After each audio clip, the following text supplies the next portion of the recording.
आप शुरू कीजिए। बोलो श्री प्राणनाथ प्यारे की जय। श्री सतगुरु महाराज की जय। समस्त सुंदर साथ की जय। परमहंस महाराज श्री राम रतन महाराज की जय। प्रणाम जी। सभी सुंदर साथ जी के श्री चरणों में कोटि कोटि प्रणाम जी। इन विद साथ जी जागिए, बताई देऊ रे जीवन। श्याम श्यामाजी साथ जी जित, बैठे चौक वतन। याद करो सोई साइत, जो हंसने मांग्या खेल। सो खेल खुशहाली लेके, उठो कीजिए के। सूरत एके राखिए, मूल मिलावे माही। श्याम श्यामा जी साथ जी जित, बैठे चौक तले भोम बैठे जाए। 64 स्तंभ चबूतराइत, कठेड़ा विराजत। तले गिलम ऊपर चंद्रवा, 64 थम्बो भर। कठेड़ा किनार पर चबूतरे गिरदवाई। सोले थम्बो लगताए, जुगत अति शोभा। चार द्वार चारों तरफ और, कठेड़ा सब पर। 64 थम्बों के बीच में, गिलम बिछाई भर कर। कहूँ 64 स्तंभों का बेवरा, चार धात बारे नंग। बने चारों तरफ जुदे जुदे भय, सोले जिन सोरंग। चारों तरफों एक एक रंग के, तैसी तरफों चार। नए नए रंग एक दूजे संग, चारों तरफों 64 सुमार।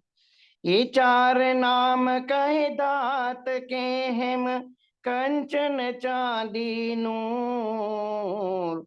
ये चार रंगों का बेवरा लिए, खड़े जहूर। और बारे जबेर का बेवरा पच, पाने हीरे पुखराज। मानिक मोती गोमादिक रहे, फिरोजे बीराज। नीलवी और लसानिया और, परवाली लाल। और रंग कपूरियाए, रंग बारे न मिसाल। चार द्वार चार रंग के, आठ थम्ब बये जोई।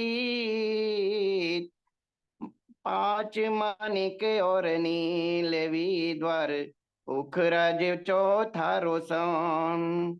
और थम्ब दोई पांच के, दोई तरफों नीलवी संग। द्वार नीलवी संग दोई पांच के, करे साम सामी जंग। दो थम्ब द्वार मनिक के, दो फुकरज तीन पास।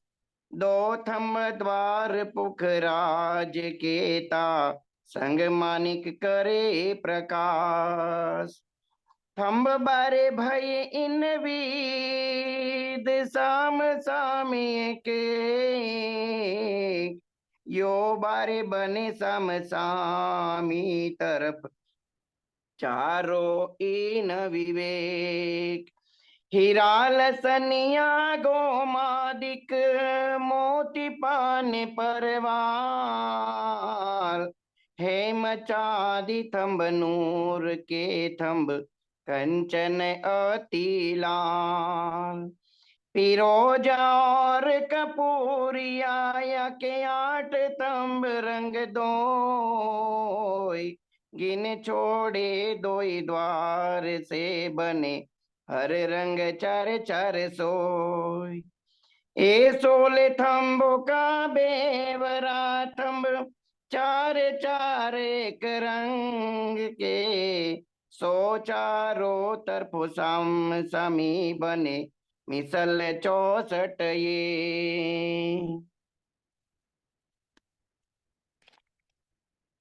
ये मूल मिलावा अपना नजर दीजिए।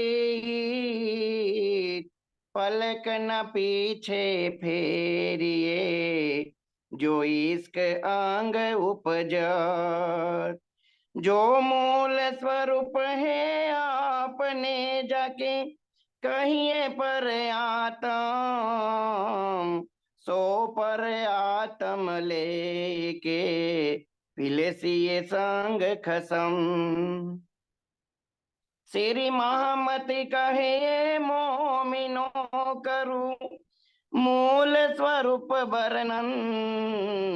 मेहर करी है मासूक ने लीजो रूह के अंतस्करण। श्री महामति कहे मोमिनो करूं मूल स्वरूप वर्णन। मेहर करी मासूक ने लीजो रूह के अंतस्करण। प्रणाम जी। बोलो श्री प्राणनाथ प्यारे की जय। प्रणाम जी सभी सुंदर। धन्यवाद हरीश भाई जी। प्रणाम जी सभी सुंदर साथ जी को प्रेम प्रणाम जी। प्रथम लागू दुई चरण को धने न छुड़ाइयो खेन। लाख तली लालेड़िया मेरे जीव के ही जीवन। इन पाँव तले पड़ी रहूं धनी नजर खोलो बातून। पलना वालू निरखु नेत्रे मेरे जीव के ही जीवन। मेरे जीव के ही जीवन। श्री बंदो सतगुरु चरण को करूं सप्रेम प्रणाम। अशुभ हरन मंगल करन धनि श्री देव चंद्र जी नाम। श्री प्राणनाथ निज मूल पति श्री मेहराज सुनाम। तेज कुंवरी श्यामा युगल जी को पल पल करूं प्रणाम। पिया जी को कल पल करूं प्रणाम। प्रणाम जी सभी सुंदर साथ जी को प्रेम प्रणाम जी। जी लहरी सुख सागर की लेसी रूहें अरस। याके स्वरूप याको देखसी जो है अरस परस। इस सुख के सागर की शोभा परम धाम की रूहें लेंगी क्योंकि इनकी ही पर आत्म मूल मिलावे में बैठी है जिसे ये परस्पर देखेंगी। ये जो स्वरूप सुपन के असल नजर बीच इन वह देखे हमको ख्वाब में वह असल हमारे तन। ये जो सपने के स्वरूप हैं इनकी पर आत्म की नजर इनको ही देख रही है। वह पर आत्म हमारे सपने के तनों को सपने में देख रहे हैं। उन अंतर आंखें तब खुले जब हम देखें वह नजर अंदर चुभे जब रूह के तब इथी बैठे बका घर। जब हमारी आत्मा पर आत्म को परम धाम की नजर से देखे तो खेल में बैठे ही अखंड घर के सुख हृदय में चुभ जाते हैं। सूरत उनों की हम में ये जुदे जुदे हुए जो हम ये जो बातें करें हम सुपन में सुकरावत हक हुक्म। हमारी पर आत्म की नजर हमारे संसार के तनों पर है जहां हम अलग अलग हो गए हैं। इस संसार में हम जो कुछ करते हैं वह सब श्री राजी महाराज का हुक्म कराता है। सुंदर साथ जी इन 4 चौपाइयों में क्या कहा गया है उसको आप आशा दीदी बताएं क्या कहा गया। प्रणाम जी। लहरी सुख सागर की लेसी रूहे अर्स, जाके स्वरूप जाको देसी जो है अर्स परस। जैसे कि हम मूल मिलावा में हमें बैठे हैं, तो वहां पर हमारी पर आत्म राजी महाराज के चरणों में हमने नूर के सागर की शोभा देखी, राजी महाराज के मुखारबिंद की शोभा। कल देख रहे थे रूहों की शोभा का सागर। तो वो क्या है, रूहें जब एक दूसरे से चिपक कर बैठी हुई हैं तो ऐसे लगता है कि जैसे एक पहाड़ है और उसके बीच में से नूर ही नूर, क्योंकि ऐसे सट कर बैठी हैं। और बताया कि जैसे राजी महाराज महामती जी ने इंद्रावती जी के हृदय पर बैठकर सारी ये प्रकट करा कि एक बीच में उंगली भी नहीं निकल सकती। तो वो कितनी प्यारी वो शोभा लग रही है। लहरी है, वो लहरें हैं। जब एक सखी बैठी है ना, तो उसके आभूषण ऐसे सिमट कर बैठी है।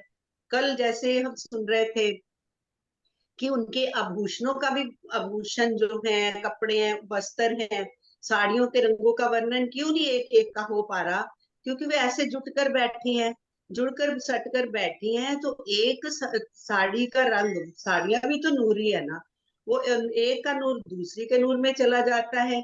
ऐसे बैठी हैं और ऐसे लगता है कि जैसे कि इंद्रधनुष जैसे कलर बन जाते हैं। तो ऐसे वो सागर के समान है। राजी महाराज जो उनको सुख दे रहे हैं ना, वो उनको वो वही आत्माएं ले सकती हैं क्योंकि पारातम तो धनी के चरणों में बैठी है।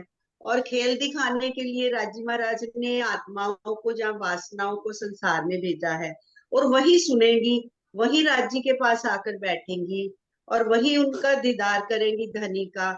और लेसी रूहें अर्स, इस वाणी को वही पढ़ सकती हैं, वही इस वाणी की खूबी में डूब सकती हैं और अपनी परात्म को भी वही देखेगी ना। जैसे शरीर में से हम सपना देखते हैं, सपने के बाद उठते हैं तो हम अपने शरीर से ही उठते हैं ना। तो धनी ने इतनी हिकमत से ये खेल बनाया है कि पारात्म तो धनी के दिल के रूपी पर्दे पर खेल देख रही है, और आत्मा जो है इस संसार में आकर बैठी है। अब जब आत्मा, हम जैसे बचपन से ही हम पैदा हुए, धनी हमारे सिर पर ही खड़े हैं, अब अनुभव देते हैं।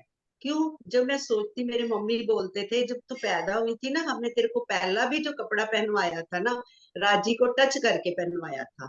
तब हमारे घरों में इतनी फैसिलिटीज नहीं थी। और मेरे घर में एक ना चिरंतन की ना खटरूती की बुक थी, पन्ना से मेरे दादाजी की डेथ हुई थी, तो वो लेके आए थे। तो उसमें ना भावार्थ के साथ खटरूती थी। मैं तब 5-6 साल की होंगी, और मैं जब उस खटरूती को पढ़ती थी ना, तो मम्मी हमें बताते थे कि हम मूल मिलावे में ऐसे बैठे हैं। हमारे घर में एक ना परम धाम का छोटा सा ही नक्शा था, तो बस उसमें सिर्फ रंग महल दिखता था। ये हमारा घर है, इसमें हम इसके अंदर बैठे हुए हैं। तो ना जैसे बचपन से अंकित हुआ हुआ था ना, तो मेरे को जो चोला पहनाया गया, धनी की कृपा है, वो सुख ही तो देने के लिए अब अनुभव करवा रहे हैं। तब ऐसे लगता था कि हाँ, हम वहां बैठे हैं और राज्य श्यामा जी का सिंहासन बीच में है, और वो सुख सागर जैसे बचपन से ही दे रहे हैं, तो अब अनुभव करवा रहे हैं लहरी सुख सागर की। उसी को ही तो हम यहाँ पे अब बैठे ले रहे हैं। और उस तन को तो वही देख सकती है ना जो उस तन से आई है। जैसे जहाँ सपने में उठते हैं ऊपर से, तो उसी में तो सब कुछ वो खत्म हो जाता है। इसी प्रकार हमारी जो आत्म है, जब इसको पता चल गया है कि मैं धनी के चरणों में बैठी हूँ और वो ही सुख दे रही है, और वही पर आत्म को कैसे अनुभव करेगी। अब जो तारतम का तारतम जैसे हम सागर में कर रहे हैं, तो धनी हमें बता रहे हैं ना कि तुम मेरे चरणों में बैठी हो और मैं ही आपको ये दे रहा हूँ। धनी ने बिठाया है, हाथ पकड़ के, उनकी मेहर हुई है, कृपा हुई है, तभी हम बैठे हैं। क्योंकि जो हमारे सपने के ये जो स्वरूप सुपन के असल नजर भी चिन्ह, वह देखे हमको ख्वाब में, वह असल हमारे तन। तो अब हमारा असली तन तो राज्य के चरणों में बैठा है। और कई बार ऐसे होता है, अब धनी के साथ जैसे कल रूहों की शोभा का करा ना, तो मैं काम भी कर रही थी तो ध्यान उधर ही जा रहा था। अच्छा, इतनी सुंदर शोभा है हमारी, अरे कहाँ हम डूबे फिरते हैं। मेरे को पीछे से मेरी बहू ने कोई बात कही, तो मेरे को थोड़ी देर बाद, मम्मा मैंने आपको ऐसे बोला था। तो मैं कहा अच्छा, मतलब कई बार ऐसे होते हैं कि धनी उधर यही अनुभव करवाते हैं कि हाँ, जब आप बैठोगे सुंदर साथ के साथ मिलकर, तो क्योंकि पर आत्म के तो वाहिदत में ही है ना, और वो इस आत्म के ऊपर बैठकर आत्म जो जो यहाँ पर धनी का ज्ञान, इलम तारतम ज्ञान लेती है, तो उसको अब पता चल जाता है आत्म के थ्रू कि हाँ, मेरा जो धनी का इश्क है, मेहर है, वो सागरों, वो इतने सागर धनी के अंदर है, और वो उन्हीं के द्वारा सुख अब लेती है। जैसे वो बीच में आती है ना चौपाई, जेती परातम के जेती बीतत बात तेती, मतलब इतना कि मेरे को अनुभव हुआ जैसे इस चौपाई के पढ़ने से। प्रणाम जी। इसको ऐसे कर। सुंदर साथ जी, पहली चौपाई जो है, तीसरे प्रकरण की पहली चौपाई है, लहरी सुख सागर की लेसी रूहें अरस, या के स्वरूप या को देखसी जो है अरस परस। ये किनको कहा गया है जो है अरस परस? परातम को देखेगी ना, जिनके स्वरूप है हम्म, हमारे, हम परम धाम से जैसे हम अपनी परात्म के साथ अरस परस होएंगे, हम्म, हम्म के लिए नहीं कहा गया ये? हम्म। हमारे मूल तन परम धाम में है ना, हाँ, तो अरस परस मतलब अरस परस वही देखेगी जो किससे लहरी जो किससे अरस परस होंगे? एक जहाँ रूह ही अपनी परात्म को देखेगी। नहीं, पहले तो वो धनी को देखेगी ना जाके। अरस परस राज्य और रूहें के बीच। भाई देखिए, नहीं, हरीश आप भाई जी कह समझा रहे दो। हैं अरस परस राज्य और रूहें, और नहीं, आशा दीदी अरस परस किसको कह रही है? आत्म और पर आत्म जब अरस परात्म। पर। बिल्कुल सही, उन्होंने बिल्कुल सही कहा है, आत्म और हम्म परात्म के लिए कहा जा रहा है परातम, ये बात। बिल्कुल बिल्कुल बिल्कुल बिल्कुल बिल्कुल। देखिए, राज्य और रूह तो वैसे ही अरस परस है ही है परम धाम में, है ना? लेकिन यहाँ पर जो कहा जा रहा है वो हमारी यहाँ वाली आत्म के लिए कहा जा रहा है। सारी बात किसको, राज्य और परात्म अरस परस है, वो तो हमेशा से अखंड से थे, हैं और रहेंगे, ना उनको जुदा किया जा सकता है, ना कुछ कही जाता है। यहाँ ये सारी वाणी किसको कही जा रही है? हम लोगों को कही जा रही है, हमारे जीव को कही जा रही है, या फिर हमारी ऊपर जो नजर आई हुई है सारी बात उसके लिए है। तो वो अरस परस, देखिए क्या कह रहे हैं, लहरी सुख सागर की लेसी रूहें अरस, ये किसके लिए कही? जो परम धाम की रूहें होंगी, वही उस सुख का साथ जो सागर है, जो मूल मिलावे में जो सागर बैठा हुआ है इतना सुंदर रूहों का, राज्य के चरणों में, और राज्य श्यामा जी बैठे हुए विराजमान है, उस मूल मिलावे का सागर का जो सुख, सुख उस सागर की जो लहरों का सुख है, वो लेसी रूहें अरस, परम धाम की रूहें ही ले पाएंगी। अब किन रूहों की बात कर रही, जो चरणों में बैठी है परातम, उनकी वो तो पहले से ही उस सुख में है। तो किसकी बात कही जा रही है? यहाँ हमारे पास जो आत्म आई है इस जीव के ऊपर, उसके लिए कहा जा रहा है लेसी रूहें अरस, वो जो परमधाम की रूहें होंगी वही उस सुख को लेंगी।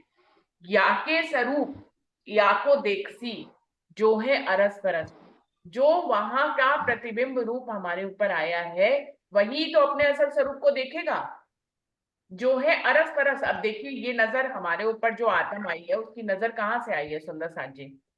परात्म से आई है ना, परात्म से हमारी नजर आई है। अब जहां से नजर आई है तो वो नजर अरस परस किसके साथ होगी? मेरी नजर मेरे साथ ही तो अरस परस है, मेरी नजर आपके साथ थोड़ी ना अरस परस है। मेरी नजर मेरी ही मूल तन से अरस परस होगी ना। मेरा जो सपने का स्वरूप बन रहा है, मैं बिस्तर पे बैठी लेटी हुई हूँ और मेरा एक सूक्ष्म स्वरूप बनकर सपने में चला जाता है, तो वो जो सूक्ष्म स्वरूप है वो किससे अरस परस है? मेरे अपने अपने ही अस्तित्व मूल से। तन से तो वो अरस परस होगा, हम्म, है ना सुंदर साथ जी? हाँ जी, हाँ जी। जी, असली तन से ही अरस परस होगा। भाई जहां से नजर निकली है उसी से तो वो नजर किसकी कही जाएगी? परात्म की नजर कही जाएगी। तो जो परात्म की नजर है उसी को तो आत्मा कहा गया है। तो आत्मा किससे अरस परस है? वो अपनी मूल तन से अरस परस, यानी अपनी परात्म से अरस परस है। और जो यहाँ पर नजर आई है, परात्म की नजर बनकर जो आत्म आई है, वही इस सुख के सागर की लहरों का सुख ले पाएगी। जो वहां से आया ही नहीं वो वहां का सुख कैसे ले पाएगा? अगर मैं कहूं कि दुनिया का कोई जीव जो है मूल मिलावे के सुख के सागर की लहरों का सुख ले पाएगा तो क्या ले पाएगा? नहीं ले पाएगा। जीव की पहुंच ही नहीं है वहां तक, वो थोड़ी ना ले पाएगा। तो यहाँ पर आत्म को कहा जा रहा है, जो परात्म से आई हुई नजर है, हुक्म का जो स्वरूप है, ये जो हमारे ऊपर नजर पड़ी है इस जीव के ऊपर, जो जिसको आत्म कहा जा रहा है बार बार। आत्म कौन है? परात्म की नजर को आत्म कहा जा रहा है। ये आत्म की बात करी जा रही कि ये आत्म किससे अरस परस है? ये अपनी परात्म से अरस परस है। और क्योंकि ये परात्म से अरस परस है और परात्म राज्य से अरस परस है, वो राज्य का ही अंश है, तो इस दुख के सागर की हकदार कौन है? हमारी ही आत्म हकदार है ना। जो आत्म है वो राज्य के सुख के सागर की हकदार है। वो अपनी परात्म से अरस परस है और वही वहां के सुखों को लेने की हकदार है। इस चौपाई में मेन बात यही कही जा रही है कि लहरी सुख सागर की, जो सुख के सागर की लहरें हैं, जो मूल मिलावा जो सुख का सागर है, जहाँ राजी शामाजी रूहें बैठी हैं, उस सुख के सागर की लहरों को सिर्फ परम धाम की रूहें ही ले सकती हैं। लेसी रूहें और सिर्फ परमधाम की रूहें ही उस सुख के सागर को अनुभव कर सकती है। या के स्वरूप या को देखसी, ये किसको कहा जा रहा है? परम परात्म के स्वरूप। हमारी आत्म का स्वरूप परात्म है और परात्म की नजर हमारी आत्म है। तो या के स्वरूप या को देखसी, हमारे जो मूल तन के जो स्वरूप बने हुए हैं आत्म के रूप में, वही तो हमारे मूल तन को देखेंगे जो है अरस परस। आत्म और परात्म तो पहले से ही कनेक्टेड है। नजर परात्म से आ रही है तो कनेक्टेड तो है ही है ना। हाँ, यहाँ आकर भूल गई है ये अलग बात है, लेकिन वो कनेक्टेड किससे है? हमेशा से। वो जिस तन से आई है वो नजर उसी से कनेक्टेड होगी।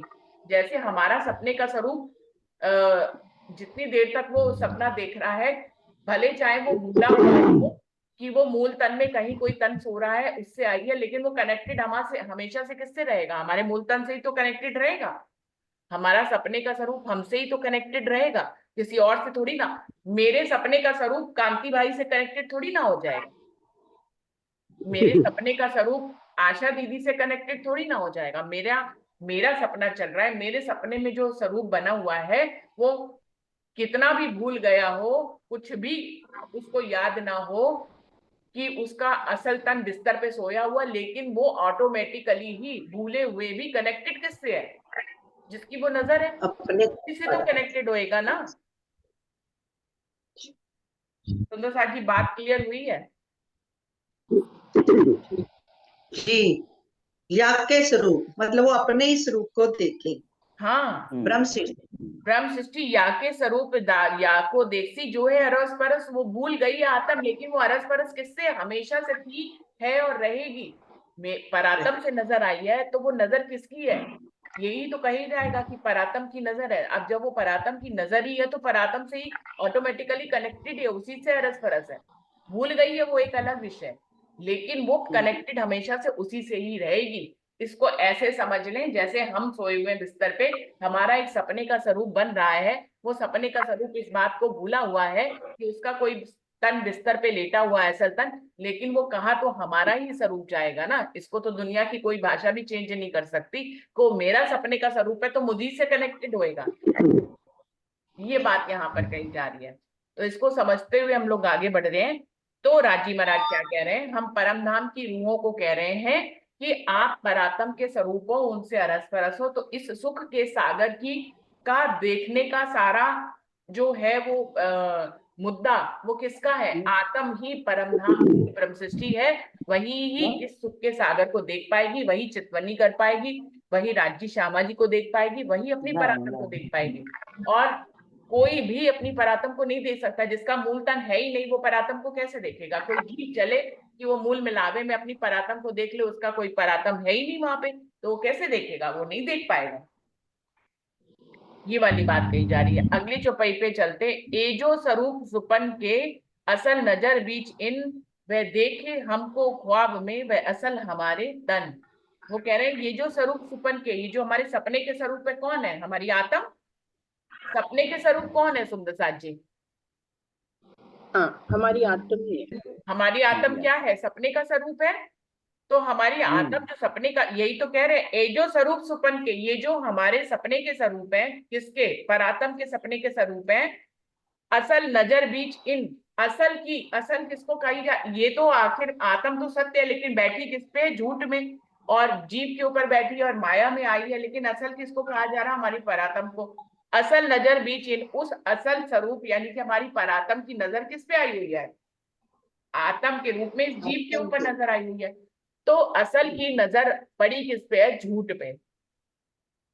फॉर एग्जाम्पल इसको समझे, इस बात को ऐसे, हम मूवी देखने जाते हैं या हम घर पे ही टीवी में एक पिक्चर लगाते हैं, ठीक है, तो पिक्चर में जो भी आ रही है, हेमा मालिनी आ रही है, अमिताभ बच्चन आ रहा है, रेखा आ रहा है, वो क्या है, झूठी पिक्चर के ही तो रूप है। अब उसको देख कौन रहा है, हम जो सच्चे हैं। अब इस काल माया और पिक्चर में सच और झूठ को, सच किसको कहा जाएगा, हमें, हम अपने चेतन स्वरूप से उस पिक्चर को देख रहे हैं। उस पिक्चर में जितने भी स्वरूप है सब झूठे हैं, लेकिन हम कौन है, हमारी नजर किसको देख रही है, उस खेल को देख रही है। अब असल किसको कहा जा रहा है, हमें असल कहा जा रहा है, और सपने के स्वरूप को झूठा कहा जा रहा है। और हमारी इन पिक्चर देखने के बीच में हमारी क्या है, एक दृष्टि, हमारी दृष्टि ही तो पिक्चर को देखती है, उसको आत्म कहा जा रहा है। तो क्या कह रहे हैं, वह देखे एजो स्वरूप सुपन के असल नजर बीच इन, ये जो हमारे सपने के स्वरूप आत्म स्वरूप है, ये ये नजर किसकी है, ये हमारी असल की नजर है। असल कौन है, हमारी परातम। तो परातम की नजर जो है आत्म स्वरूप इस जीव के ऊपर पड़ी हुई है। तो असल नजर बीच इनका क्या मतलब है, वो जो असल हमारी परातम असल है स्वरूप, उसकी नजर इस जीव के ऊपर पड़ी हुई है आत्म बन के। वह देखे हमको ख्वाब में, वह असल हमारे तन, हमारे जो असली तन है, वो अपने आप को कहाँ देख रहे हैं, इस झूठे तन में देख रहे हैं। वह देखे हमको ख्वाब में, वह असल हमारे तन, हमारे जो असली तन है परातम के, वो किस पे देख रहे हैं अपने आप को, इस झूठे तन पे देख रहे हैं ना। इस तन पे बैठ के, इस तन पे बैठकर, ये झूठ का तन है, 5 तत्व का तन है, इसमें जीव भी झूठा है, इसके ऊपर नजर आ गई है हमारे असल स्वरूपों की, परातम की नजर इस झूठे तन पे आ गई। यही बात यहाँ पे कह रहे हैं, एजो स्वरूप सुपन के असल नजर बीचिन, वह देखे हमको ख्वाब में, वह असल हमारे तन, हमारे असली तन जो है वो इसको देख रहे हैं, ठीक है। उनो अंतर आंखें तब खुले, जब हम देखे वह नजर, अंदर चुभे जब रूह के, तब इतही बैठे बका घर। अब ये कितनी इंपॉर्टेंट बात कह रही है, ये अगर नहीं समझेंगे और हम आगे बढ़ जाएंगे तो सब कुछ व्यर्थ है। उनो अंतर आंखें तब खुले, हमारी परात्म क्या है, फरामोशी में है इस समय, असल तन सोए हुए हैं ना। ख्वाब कब बनता है, जब असली तन सो जाता है।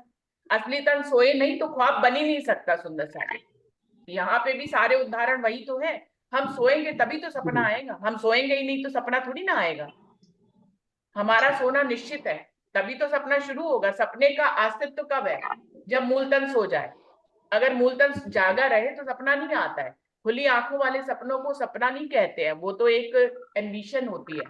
कहते हैं जो खुली आंखों से हम सपना देखते हैं वो हमारी एम्बिशन होती है, लेकिन जब हम सो जाते हैं तब जो सपना बनता है उसमें ही हम फरामोश हो जाते हैं। तो हमारे मूल तन का सोना निश्चित है, तभी हमारा सपना बनना शुरू होता है। तो परातम भी सोई हुई है, तभी तो सपने के रूप में इस तन में आई हुई है। तो क्या कह रहे हैं, उन्हों अंतर आके, अब परातम की नजर को खुलना है, वो फरामोश है तो खेल चलता रहेगा। अब खेल कब खत्म होगा, जब हमारी परातम जागृत हो जाएगी। और परातम कब जागृत होगी, वो कह रहे हैं जब हम उसको वापस, उसमें वापस चले जाएंगे।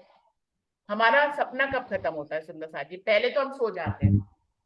अपने उदाहरण से समझिए, पहले हम सो जाते हैं अपने बिस्तर पे, हम सोते हैं, अपने आप को भूलते हैं, तो सपना शुरू हो जाता है, ठीक है। और सपना कब खत्म होगा, जब सपने का स्वरूप वापस इसमें आ जाएगा, हमारे बिस्तर वाले तन में असल स्वरूप में। जब सपने का नजर वापस इसमें आ जाएगी तो हम जाग जाएंगे। सपना खत्म हुआ, हम जाग गए। जब तक सपना है तो परातम नहीं जाग पाएगी, और जब तक परातम जाग गई तो सपना खत्म हो जाएगा। तो परातम का जागना जरूरी है।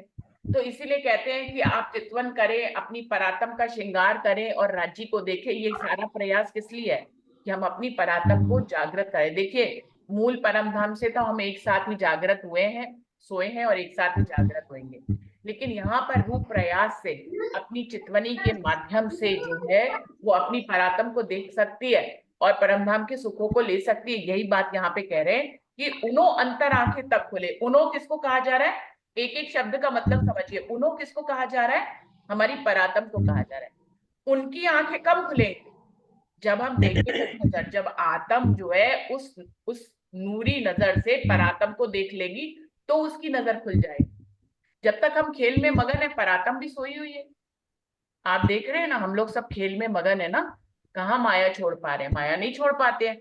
हम रोज मंथन करते हैं, फिर भी माया, ऐसा धक्का कहाँ लग रहा है कि हम माया को ठोकर देके बिल्कुल ही सब कुछ छोड़ के आगे निकल जाएं। नहीं कर पा रहे ना, मंथन तो करते हैं लेकिन हमने दुनिया छोड़ी नहीं हुई है। सुंदर साथ जी, सब अपने दिल में जानते हैं, किसी की कितनी भी उम्र हो गई हो, हम कितने वर्षों से वाणी पढ़ रहे हैं, लेकिन हमने अभी माया नहीं छोड़ी। हम माया में मंथन कर रहे हैं, हम भजन गा रहे हैं, हम वाणी गायन कर रहे हैं, हम राज्य के साथ जुड़े हुए हैं, हम राज्य का स्वरूप श्रृंगार की बातें करें, लेकिन हम अपनी मूल परात्म में नहीं जाग रहे हैं, है ना। वहां तक नहीं पहुंच रहे हैं। अगर वहां पहुंच गए होते तो खेल छूट जाता, फिर हम वाणी गायन भी नहीं कर पाते। ये जो एक शब्द, इतने शब्द हम बोल रहे हैं, हम ये भी नहीं बोल पाते। जब मूल परातम में चले गए और आज खेल छूट गया, ये जो हम जितना कुछ भी बोल रहे हैं, कह रहे हैं, सुन रहे हैं, ये सब माया का ही अंश है। सुंदर साथी, हाँ, ये माया, ये राज्य की बैठक है। ये सबसे शुभ बात है कि ये राज्य की बैठक है, हम राज्य की बात कर रहे हैं, ये सबसे शुभ संकेत है। लेकिन फिर भी ये बात करते हुए भी अभी हम उठेंगे 7:20-40 पे खत्म होएगी, 7:20 पे क्या शुरू हो जाएगी, हमारी माया शुरू होएगी कि नहीं होएगी। हम सब खाना बनाना शुरू कर देंगे ना, जिसको ऑफिस जाना है वो ऑफिस चला जाएगा, जिसको बच्चों को देखना है वो बच्चा देखने लग जाएगा। अभी 7:20 के बाद ये सब कुछ शुरू हो जाएगी माया, होगी ना।